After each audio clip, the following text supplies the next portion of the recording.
How the New Yorker's explosive expose on Harvey Weinstein came together.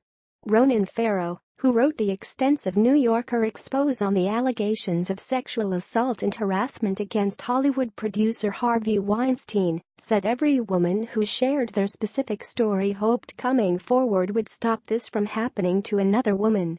These women told me they were speaking because they thought remaining silent could jeopardize the next woman to come along, Farrow told ABC News' Juju Chang in an interview for Nightline. They really felt that, although it was hard for them to speak, they had to. This reveals the ability of a very powerful man to silence claims for a very long time, he added.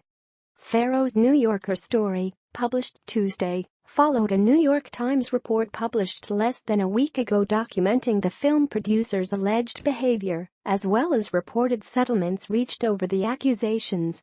The Times followed with an additional story Tuesday, in which actresses Gwyneth Paltrow and Angelina Jolie shared their personal stories of alleged harassment at the hands of Weinstein. Farrow told Nightline that he spoke to one woman who had raised an allegation against Weinstein, and it led him to others with similar stories. What resulted was a 10-month-long investigation in which Farrow said he interviewed more than a dozen former and current Weinstein employees, who together painted what he said was a picture of a culture of complicity and of fear that kept them from talking. It was especially difficult for Weinstein's alleged victims to decide to come forward, according to Farrow. It was complicated for each woman in this story, Farrow said. Sometimes it took months and months for them to decide to go on the record. These were not women banging down the doors of media companies. These were brave women, struggling with what to do. But it was a process, I think, for each of them.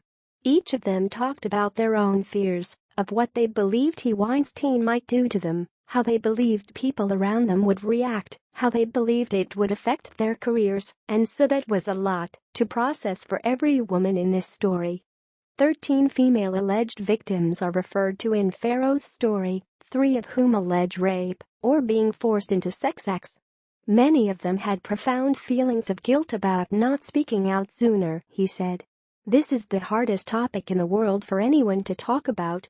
It's the last thing any of these women want to open up again. Many of them have been profoundly damaged by it. Damaged is a word that a number of these women used, Asia Argento, who very bravely describes what she alleges to be a rape in this story, said, "I'm shaking just talking about this." Argento, an Italian film actress and director, released Scarlet Diva, a movie that she wrote and directed, in 2000. In the film, a heaviside producer corners the character named Anna, who is played by Argento, in a hotel room, asks her for a massage and tries to assault her. In her interview with Farrow, Argento said that scene is a depiction of what she alleges Weinstein did to her when she was a rising 21-year-old actress in 1999. Many of these women's stories, Farrow said, contain similar patterns, including allegations of professional meetings being moved abruptly to hotel rooms with staffers sometimes, they claimed, providing cover for Weinstein. And what allegedly happened to the women when they were with him, Farrow said, showed a pattern too.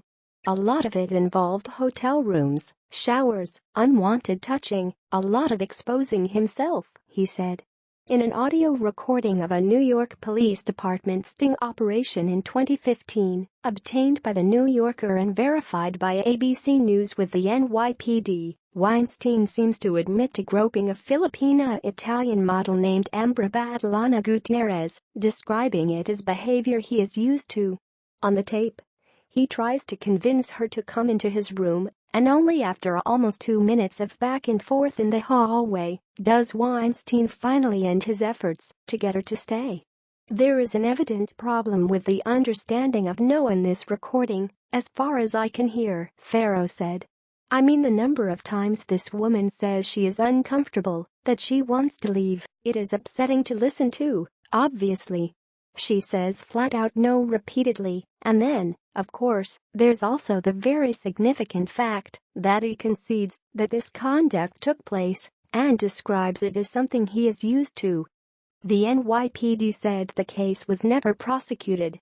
According to The New Yorker, after the DA's office decided not to press charges, Gutierrez signed a highly restrictive non-disclosure agreement with Weinstein, including an affidavit stating that the acts Weinstein admits to in the recording never happened, in exchange for a payment. "If we could have prosecuted Harvey Weinstein for the conduct that occurred in 2015, we would have," said Chief Assistant District Attorney Karen Friedman Agnefialo in a statement to ABC News.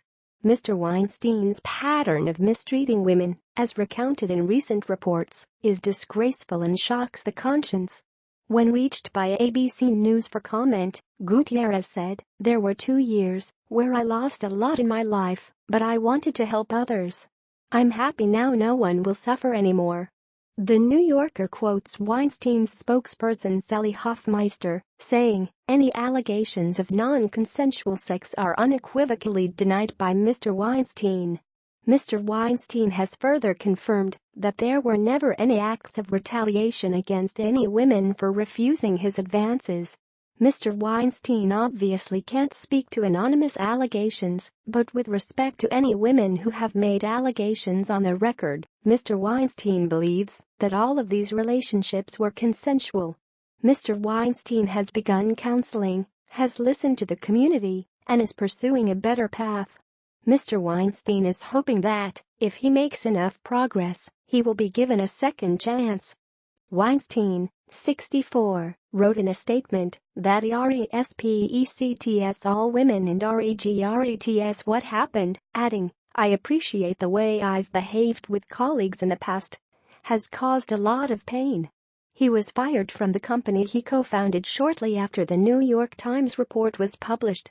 In light of new information about misconduct by Harvey Weinstein that has emerged in the past few days, the directors of the Weinstein Company have determined and have informed Harvey Weinstein that his employment with the Weinstein Company is terminated, effective immediately, according to a statement from the company's board of directors to ABC News on Sunday.